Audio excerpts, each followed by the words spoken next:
ملک کے خلاف جارحانہ عزائم ناکام بنائیں گے، خطرات سے پوری طرح باخبر ہیں، اپنی صلاحیتیں بڑھاتے رہیں گے۔ فوجی قیادت کا ملکی سالمیت اور دفاع کے عزم کا اعادہ۔ وزیر اعظم شہباز شریف کی راولپنڈی میں آرمی وار گیم کے اختتامی سیشن میں شرکت، وار گیم اور آپریشنل تیاریوں پر بریفنگ دی گئی۔ وزیر اعظم فوج کی آپریشنل تیاریوں پر مطمئن، اسٹریٹجک استحکام کے لیے فوج کا کردار تسلیم کیا۔ سیشن میں army chief general Asim Munir, فوجی اور سول حکام کی شرکت۔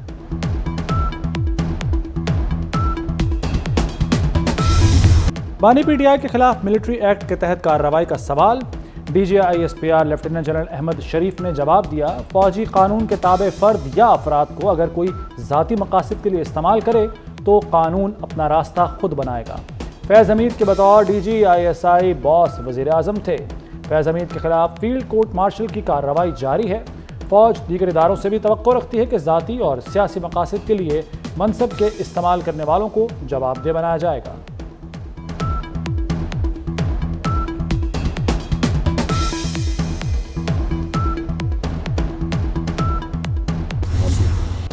فوج کسی سیاسی جماعت کی مخالف ہے نہ طرفدار، فوج کا کوئی سیاسی ایجنڈا نہیں۔ D G I S P R lieutenant general Ahmed Sharif کا دو ٹوک موقف، کہتے ہیں فوج کا حکومت کے ساتھ پیشہ ورانہ اور سرکاری تعلق ہوتا ہے، ذاتی مفاد کے حصول پر احتساب ہوتا ہے، سیاسی ایجنڈا پروان چڑھانے پر احتساب ہوتا ہے، ثبوت اور شواہد پر ذمہ داروں کو جواب دہ ہونا پڑتا ہے۔ فوج میں جاری خود احتسابی کا عمل واضح دلیل ہے۔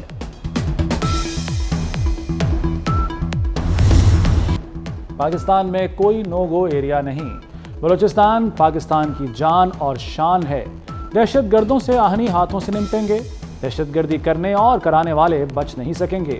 D G I S P R lieutenant general Ahmed Sharif Chaudhry کی پریس کانفرنس، کہا دہشت گردوں کا اسلام یا بلوچستان سے تعلق نہیں، پاکستان اور بلوچستان کی ترقی کا سفر جاری رہے گا۔ نئی افغان حکومت میں فتنہ الخارج کی سہولت کاری بڑھ چکی، افغان حکومت خارجیوں کو پاکستان پر فوقیت نہ دے۔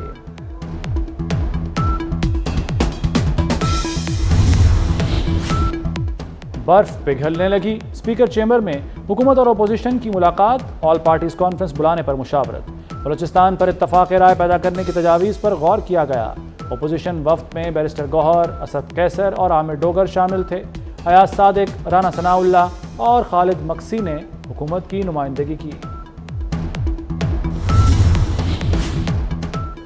سردار اختر مینگل کا استعفیٰ واپس نہ لینے کا اصولی فیصلہ، اختر مینگل دبئی پہنچ گئے، کچھ دن قیام کریں گے۔ حکومت کو مشورہ دیا کہ مجھے منانے میں توانائیاں صرف نہ کریں، منانا ہے تو بلوچستان کے لوگوں کو منائیں۔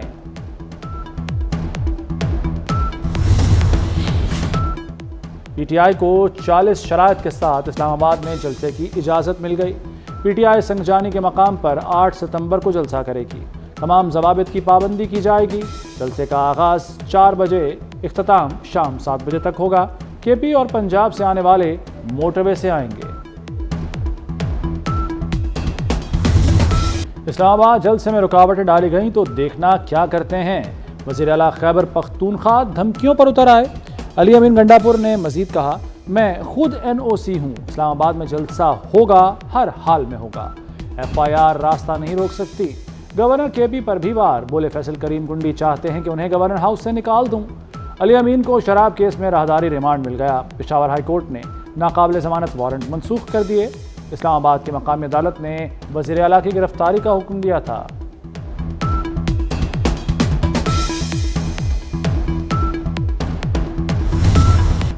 بانی جیل سے نکلنے کے لیے چیف کے پاؤں پکڑنے کو بھی تیار ہیں، گورنر کے پی فیصل کریم کنڈی کا دعویٰ، بولے علیمہ خان ٹھیک کہتی ہیں کہ پی ٹی آئی والے بانی کو باہر نکالنا نہیں چاہتے، علی امین گنڈاپور اعتماد کا ووٹ نہیں لے سکتے۔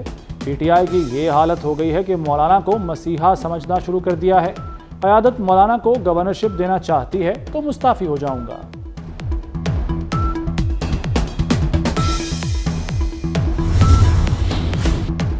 اسلام آباد ہائی کورٹ کے جسٹس طارق محمود جہانگیری کی ڈگری کا کیس، سندھ ہائی کورٹ نے جامعہ کراچی کا فیصلہ معطل کر دیا، کراچی یونیورسٹی کو مزید اقدامات سے بھی روک دیا۔ عدالت کا deputy attorney general, advocate general Sindh اور دیگر کو نوٹس، 3 ہفتے میں تفصیلی جواب طلب کر لیا۔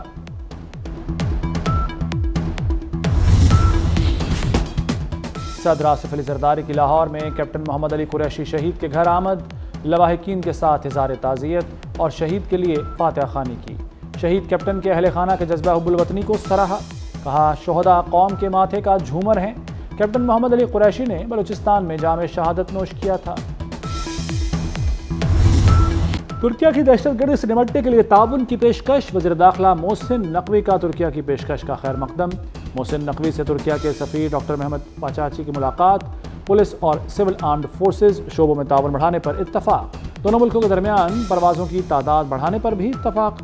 محسن نقوی کا ترکیہ حکومت کی دعوت پر اکتوبر میں ترکیہ کا دورہ کرنے کا اعلان۔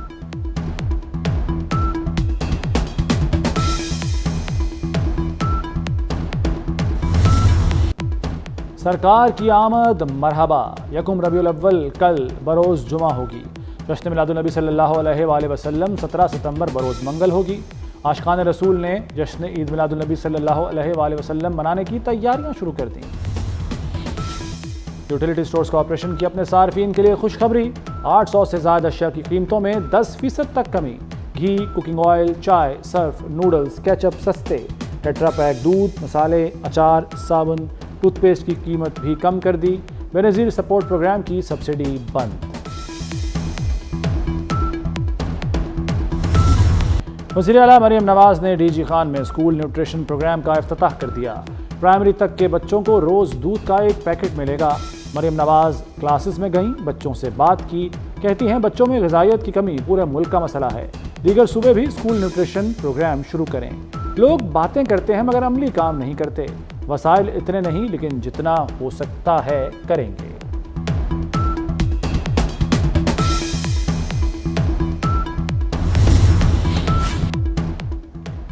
نیب ترامیم کا عدم قرار دینے کے خلاف کیس کا فیصلہ کل سنایا جائے گا۔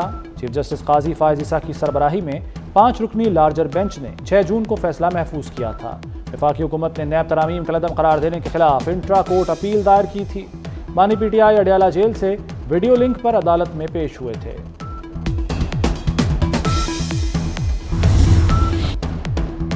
گجرانوالہ کے اسکول میں درندگی، طالبات سے زیادتی پر کینٹین مالک گرفتار۔ ملزم نے کئی کم عمر طالبات کو اسکول میں زیادتی کا نشانہ بنایا۔ متاثرہ طالبات کی عمریں 11 سے 14 سال ہیں۔ 5 بچیوں کی میڈیکل رپورٹ میں زیادتی ثابت ہو گئی۔ اسکول کینٹین کا مالک خاتون اسکول ٹیچر کا شوہر ہے۔ ایک بچی کے گھر بتانے پر معاملہ سامنے آیا، ملزم نے اعتراف جرم کر لیا۔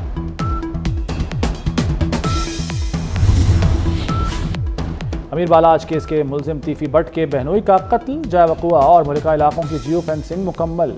مشتبہ کالز کو شارٹ لسٹ کیا جا رہا ہے۔ تفتیشی ٹیمیں مقتول جاوید بٹ کی اہلیہ کا بیان ریکارڈ نہ کر سکیں۔ شوٹرز کے خاکے بنانے کے لیے عینی شاہد کا تفصیلی بیان ضروری۔ نامزد ملزمان تاحال منظر عام سے غائب۔ اسرائیل کی غزہ میں وحشیانہ بمباری، تازہ حملوں میں 42 فلسطینی شہید، 107 زخمی ہو گئے۔ اقوام متحدہ کے مطابق اسرائیلی فوج مغربی کنارے میں فلسطینیوں کے خلاف جنگی ہتھ کنڈے استعمال کر رہی ہے۔ کینیڈا کے وزیر اعظم جسٹن ٹروڈو کو جھٹکا، اہم اتحادی جماعت NDP کا حکومت سے علیحدگی کا اعلان۔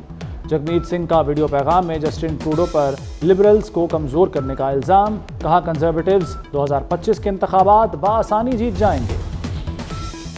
برطانیہ کے رائل نیوی کا ہیلی کاپٹر سمندر میں گر گیا، نیوی اہلکار ہلاک۔ طیارہ کیسے حادثے کا شکار ہوا، تحقیقات شروع کر دی گئیں۔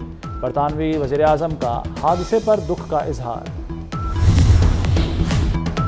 کولکتہ میں خاتون ڈاکٹر کا ریپ کے بعد قتل، بھارتی گلوکار کمار شانو پھٹ پڑے، کہتے ہیں اداکاروں کے اندر بولنے کی ہمت ہی نہیں، کوئی سامنے نہیں آیا، سچ کو بولنا پڑے گا ورنہ جھوٹ آپ کے گھر تک آ جائے گا، آپ بچ نہیں سکو گے۔ انسانیت کے لیے بے مثال خدمات، مدر ٹریسا کو بچھڑے 27 برس بیت گئے، تمام عمر فلاحی کاموں میں بسر کی۔ کولکتہ میں 60 برس غریبوں اور نادار مریضوں کی دیکھ بھال کی۔ مدر ٹریسا کو 1989 میں نوبل انعام سے نوازا گیا۔ نیوزی لینڈ میں 27 سالہ ولی عہد قدیم ماوری قبیلے کی ملکہ بن گئیں۔ 4 روز قبل ماوری قبیلے کے بادشاہ 56 سال کی عمر میں انتقال کر گئے تھے۔ کالا جوڑا کالا چشمہ، خوشگوار موڈ، اداکارہ صبا قمر اسکردو کے دلکش نظاروں میں کھو گئیں، ویڈیو بھی سوشل میڈیا پر شیئر کی۔